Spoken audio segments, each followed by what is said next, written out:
Well, the flash mob was Brett's idea, and to be honest, I didn't think it was really going to work out. I wasn't sure what the response would be. We were kind of running out of new ideas to get word across about our organization. I was just, doing my thing on the internet, looking around, and I came across the flash mob in New York Grand Central Station.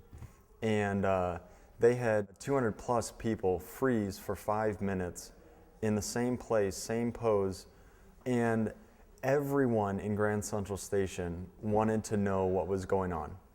I thought that through the flash mob, we could maybe get people to start asking, hey, what is this group of people doing frozen, How can we as a group get more people interested in joining and becoming a part of the movement? Invisible Children at Mizzou is basically an organization paired with, or it's from a national organization called Invisible Children.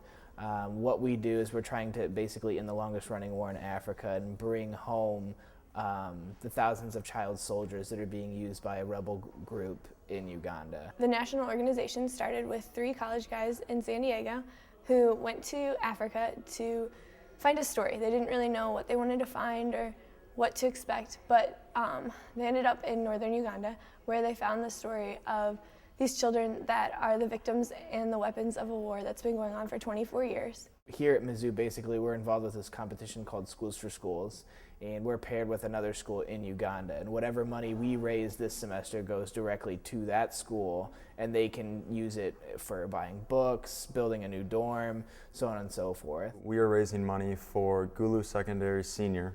We raise money, we raise books, we send it to Invisible Children.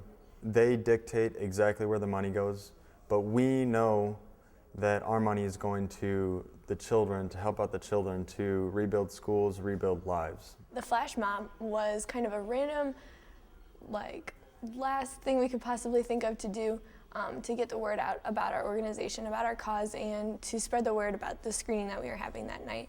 We had made flyers, we had bake sales, we had done everything we can. And Mizzou is such a big campus that it's so hard to get lots of people rallied around one cause. From the beginning, we planned on having flyers. We planned on having people freeze with flyers in their hands or dropping flyers or something to do with flyers to where people would pick them up or look at them and see that we have a screening that night. I had an idea a couple of days beforehand to get balloons as well. So we got 65 balloons from a party store that morning, and we wrote Invisible Children screening on them as well. So I thought I'm really excited to see that, somebody's frozen, but it was so windy that day that the wind is still moving the balloons and whatnot.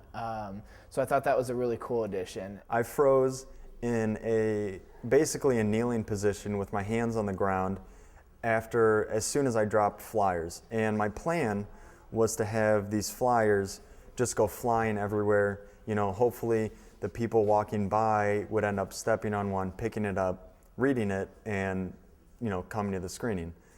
Well, turns out that as soon as I dropped my papers, another guy was walking by and stopped everything that he was doing, took out his headphones, and was like, "Hey man, you all right? Are you okay? You just fell over." I didn't look at him. I was staring straight at the ground. I didn't say a thing. And he stands there for probably 15 seconds waiting for me to do something. I don't do anything. He goes around, picks up all of my flyers that I had dropped, picks up my hand, and sticks the flyers back underneath my hand. I was in the same situation as Brett. I froze.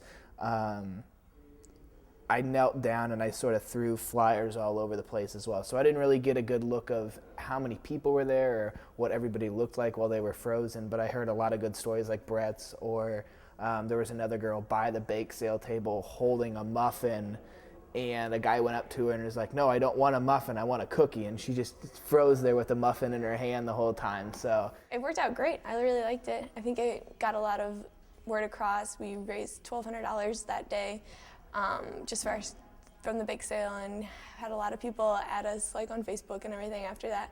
So everyone was extremely intrigued about what was going on, and that's what we wanted to do.